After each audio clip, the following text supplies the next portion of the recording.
Hello friends, তো আজকে দেখো করব দেশি মুরগির কষা রেসিপি। তার জন্য দেখো আমি এখানে একটু মোটা মোটা করে পেঁয়াজ কেটে নিয়েছি, রসুন, গোটা রসুন আর তেজপাতা নিয়ে নিয়েছি। আর এদিকে দেখো আলুও কেটে নিয়েছি, কারণ আলু না দিলে না বেশ ভালো লাগে না, মাংসে একটু আলু দিলে বেশ ভালো লাগে। আর এদিকে রসুনটা থেতো করে নিয়েছি, পেঁয়াজ বাটা, লঙ্কা বাটা, আর এদিকে আছে আদা রসুন বাটা। তো এই উপকরণগুলো দিয়ে আমি করবো, আর একটু অন্যরকম পদ্ধতিতে আজকে দেশি মুরগিটা রান্না করব, তাই ভাবলাম তোমাদের সাথে একটু শেয়ার করি। আর এদিকে দেখো গরম মশলা বেটে রেখেছি, আর গরম মশলা বেটে রাখলে না একটু ঢাকা দিয়ে রাখতে হয়, নাহলে গন্ধ চলে যায়। এই দেখো দেশি মুরগির মাংসের মধ্যে আমি দিয়ে দিলাম লবণ, একটু দিয়ে দিলাম হলুদ, আর এরপর দিয়ে দেবো একটু তেল। দিয়ে এটাকে না ভালো করে মাখিয়ে নেব, যাতে লবণ হলুদগুলো না একদম এর সাথে মেখে যায়। আর এটাকে ভালো করে একটু মাখিয়ে নিয়ে তারপরে দেখো আমি ঢেকে দিলাম, ঢেকে কিছুক্ষণ রেখে দিব। এরপর আমি কড়াইয়ে তেল দিয়ে দিলাম, দিয়ে তারপরে দেখো যে আমি আলুগুলোকে না ভেজে নেব। অনেকে আছে কাঁচা আলু দিয়ে দেয় মাংসে, তো আমার আবার অতটা পছন্দ হয় না, আমি একটু ভেজেই দিই। আর আলুটাকে না সিন করে ভাজি, তাহলে আলুটা না সেদ্ধও হয়ে যায় আর ভাজাটাও ভালো হয়, তাই লাল করে ভেজে নিলাম। এরপর দেখো তেলের মধ্যে আমি দিয়ে দিলাম 4-5টা গোটা এলাচ থেঁতা করে, তারপরে গোটে জিরে আর হচ্ছে তেজপাতা, আর পেঁয়াজগুলোকে দিয়ে দিচ্ছি। পেঁয়াজগুলো, রসুনগুলো আর গোটা রসুন দিয়ে এখন একটু ভালো করে লাল করে ভেজে নেব। ভাজার পর এর মধ্যে দেখো আমি মাংসটা দিয়ে দেবো।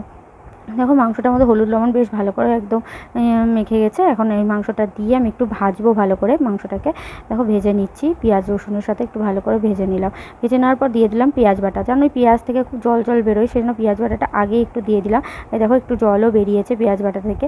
এরপর দিয়ে দিচ্ছি আদা রসুন বাটাটা। আদা রসুন বাটাটা দিয়ে এবার আমি ভালো করে এটাকে একটু কষাবো। ভালো করে কষিয়ে নিয়ে তার মধ্যে এবার আমি দিয়ে দেবো একটু হচ্ছে লঙ্কা বাটা।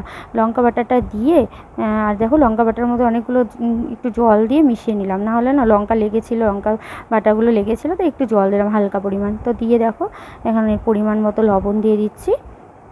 লবণটা হচ্ছে দিয়ে দিলে কি হয় একটু আগে, তাহলে মাংসটা না তাড়াতাড়ি সেদ্ধ হয়ে যায়। আর এর মধ্যে আমি না আলুগুলো আগে দিয়ে দিলাম, কারণ আলুগুলো না সেদ্ধ হতে টাইম লাগে, সেই জন্য একটু আলুটাও দিয়ে দিলাম। পরে আবার উঠিয়ে রাখবো আলুগুলো।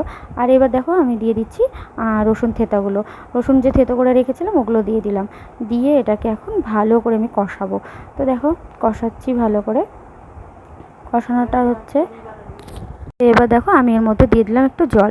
জল দিয়ে দেখো, কারণ দেশি মুরগির মাংস জানোই একটু বেশি টাইম লাগে সেদ্ধ হতে, সেজন্য আমি একটু জল দিয়ে এটাকে এখন ঢাকা দিয়ে সেদ্ধ হতে দেবো। একটু টাইম লাগে, ভালোই টাইম লাগে দেশি মুরগি হতে। তো ঢাকনা উঠিয়ে দেখো দেখলাম জল অনেকটা শুকিয়ে এসছে। এবার আমি এটাকে খুব ভালো করে কষিয়ে নেব। দেখো এখন আমি মাংসটাকে ভালো করে কষাচ্ছি, দেখতেই পাচ্ছ তেল ছেড়ে দিয়েছে মাংস থেকে। আর এবার আমি আলুগুলো আবার দিয়ে দিলাম, উঠিয়ে রেখেছিলাম আবার দিয়ে দিলাম আলুগুলোকে। এবার দিয়ে একটু হালকা পরিমাণ জল দিলাম, মানে মাংসটা হয়েই এসছে, সেই জন্য একটু জল দিয়ে দিলাম। জল দিয়ে এটাকে এখন একটু ভালো করে ফোটাচ্ছি। আর এবার দিয়ে দিচ্ছি গরম মশলা বাটাটা। গরম মশলা বাটা দিয়ে দেখো আমার ঝোলটা কমপ্লিট। তো টাটা, বাই বাই, আবার আসবে নেক্সট টাইম।